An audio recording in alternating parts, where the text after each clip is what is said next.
So guys, welcome back to another video. In this one today we're going to be chatting about an interesting looking card from Team the Week 18. We're going to be chatting about the second in form Fabinho. Now the reason this is an interesting card is the fact it's a position change in form. Originally in FIFA, Fabinho is of course a defensive midfielder, but this in form is a centre back. Fabinho is one of the better defensive mid options in FIFA 19 in my opinion, and in today's video we're going to discuss whether his second in form makes for a good centre back option.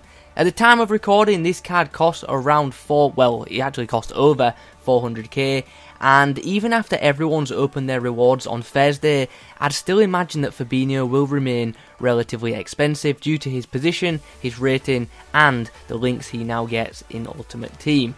Anyway, before we get into the player review, if you could leave a like on the video, that would be greatly appreciated. In the comments below, let me know your thoughts on this card, and also let me know which players you'd like to see me do a video on next. And of course, if you're new to the channel, make sure you subscribe for regular FIFA 19 content. Okay then, here are second in form Fabinho's in-game stats. There are some pretty good attributes on this screen, especially considering the guy is now a centre-back. This guy has really high ratings for his interceptions and both his tackling attributes. He's also got a high aggression rating and decent strength of 80. Second in form Fabinho also has 95 stamina, which does suggest that this guy will be able to last the full 90 minutes with no problems. He's 6'2" and has 76 jumping, so he should be relatively decent in the air. He's got some fantastic passing stats for a centre back, which certainly can be put to good use by people who like to play out of the back. So enough of the numbers, let's talk about actual in-game performance. How was second in form Fabinho in matches? He was good. He was pretty damn good, but he did have a couple of issues which we're going to discuss.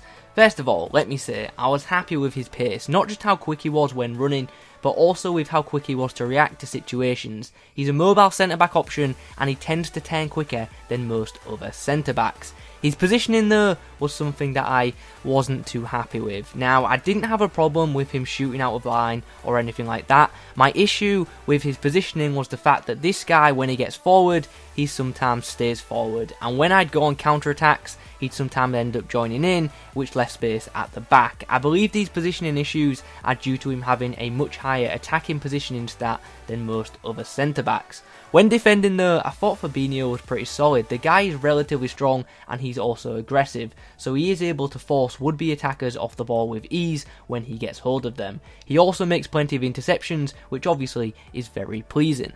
I had no issues with second in form Fabinho's 69 balance, and nor should anyone else. 69 balance is actually good for a centre-back. Players like Van Dijk only have 49 balance. Aerially, Fabinho's alright, he wins a decent amount of headers, but his heading accuracy isn't fantastic. His passing is really good for a defender, so he can distribute the ball pretty well from the back, and obviously he's going to be good at lobbing passes forward, since he has the passing stats of a midfielder.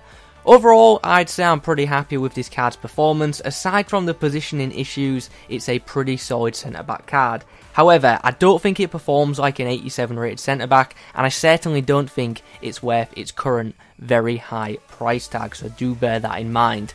Anyway guys, those are my thoughts on the second in form Fabinho. I hope you've enjoyed this video. If you have, please remember to leave a like on it. Comment below your thoughts on the card. Thanks for watching, and as always, I'll catch you in the next one.